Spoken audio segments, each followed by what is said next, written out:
Hey everyone, welcome back and welcome to day 3 of our 12 days of Chalkmas. So today's project I am putting on a frame that I picked up from the dollar store, and I just put a piece of black poster board in there.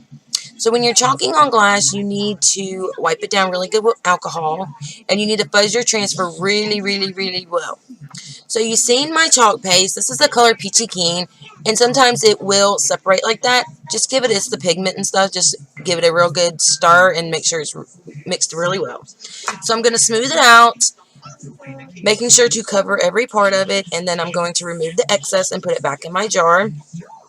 And you'll see this is exactly why you need to fuzz it really well.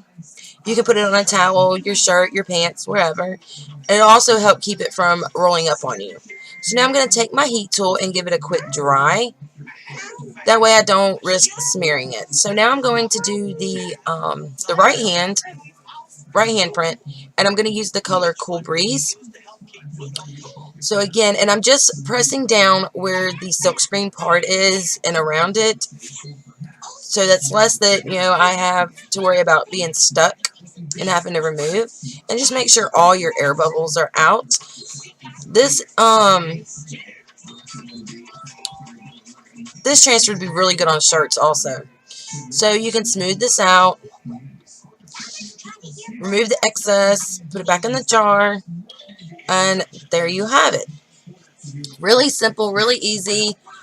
This will make a great gift for grandparents.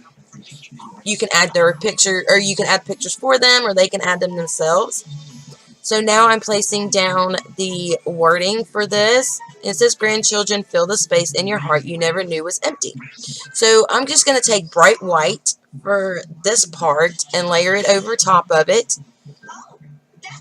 Smoothing it all out, making sure I fill everything, removing the excess. And then we're going to peel and reveal. Pull gently so you don't risk pulling any of your other transfer or your other images that you already did up. And there you go. Look how amazing that is. I absolutely love this. Again, this will make a great gift, or make one for yourself if you're a grandparent. So yeah, if you like this project, please give it a thumbs up. Subscribe if you have not. Please join my VIP group if you have not. And yeah, I will see you guys in the next video for day 4.